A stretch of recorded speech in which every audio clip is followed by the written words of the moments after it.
Hi, friends. Well, look at this. We had a morning here at our household. This, what is in front of us right now, has been with us here at our home for many, many months, since last spring, essentially.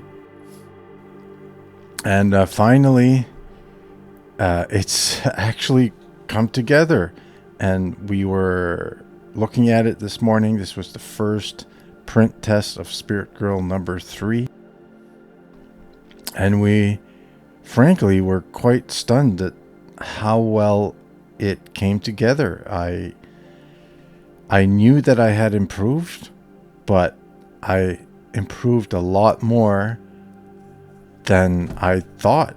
And it's a good book. I'm kind of a little bit speechless, actually. We're very excited. We were looking at it, and I put pieces of tape here for notes for little tweaks I need to do to the book. And yeah, so first we're going to look through it a little bit, and I'll tell you about the story, and then stay tuned. I'll tell you how I'm thinking of getting this to you and doing the sales and all that. So Spirit Girl 3, Origin of Stormhand, cover A. I didn't print a test of cover B yet,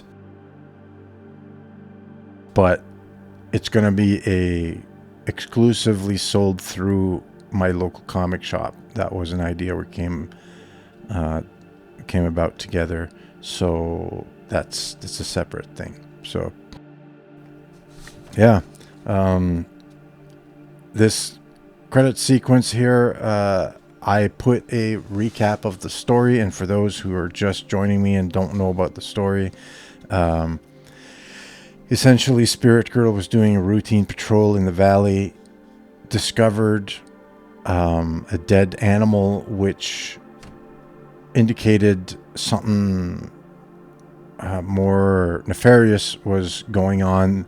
Her and a forest ranger named Dave and his dog named Shauna went into the woods. They got lost on the way there. They battled 3 giant wolves which appeared to be ensorcelled, survived, but Shauna fell. And then at the end of the book, the villain reveals himself. The villain calls himself Stormhand, and issue 3 is going back in time, way back in time, to discover the origin of Stormhand and the origin of his people, because he's a goat-headed giant. So it explains how these people came about. So it's got a fantasy kind of vibe. Here we have the king establishing the conflict with a giant who doesn't have a goat head. But why? Well, you'll have to read the book. So I'll flip through it real quick so you can get an idea of the atmosphere. That's the main thing that I find came out really well, is it really does feel atmospheric, and that's what I was going for. This page came up upside down, but what I had to do, because my double page spread wasn't lining up right, I had to add a sheet which added pages of content, and one of the pages of content is a classified ads page from what would be the newspaper of the town that Spirit Girl's from, right?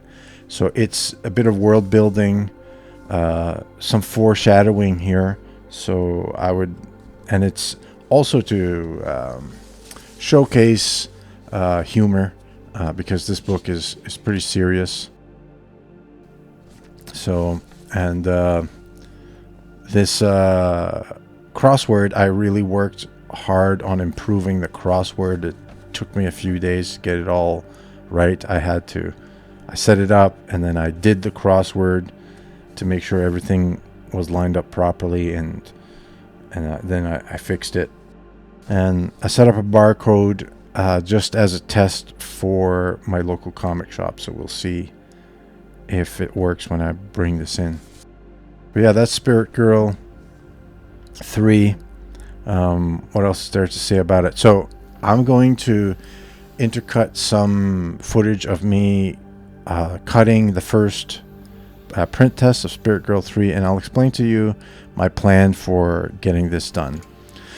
I'm not going to ship these out for Christmas. I think that would be putting too much pressure on myself. I am taking vacation from Christmas to New Year, and I don't want to be doing shipping stuff during my vacation, which I think is reasonable. So what I'm going to do is, once I've resolved all these little typos and little errors, and I've sorted with my comic shop how they want to do this, I'm going to open up pre-orders. Basically, I'm going to be selling the book, and we're going to do pre-orders between X date and X date, and that'll tell me roughly how many of these I need to produce, because I'm building all of these from scratch at home, as you can see. So that's how it's going to go. And then I'll, in the first bit, that'll be the most sales that I get. That's what I learned from the first time I did this.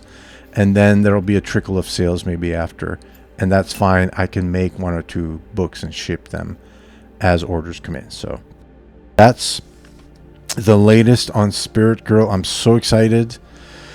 And it's kind of wild because while this was happening, I was getting a big creative kind of what's the word? A creative surge or something. And my sketchbook is going insane right now. I'm coming out. It's like these creatures are coming up, and I've said it before, and I'll say it now. I am prepared to do Spirit Girl comics and comics in this fictional universe for the rest of my life. That's how dedicated I am here. So get going on. Oh, and I wanted to say to issue 3, you can read on its own, right? It'll tell you the story so far, but it reads as its standalone thing with a hook into what's coming up later. I love how this page came out. Like, I love the atmospherics of this book. This is there's a interesting plot, interesting world building, and the characters are unusual and cool, but really what pulls through in this book is the atmosphere.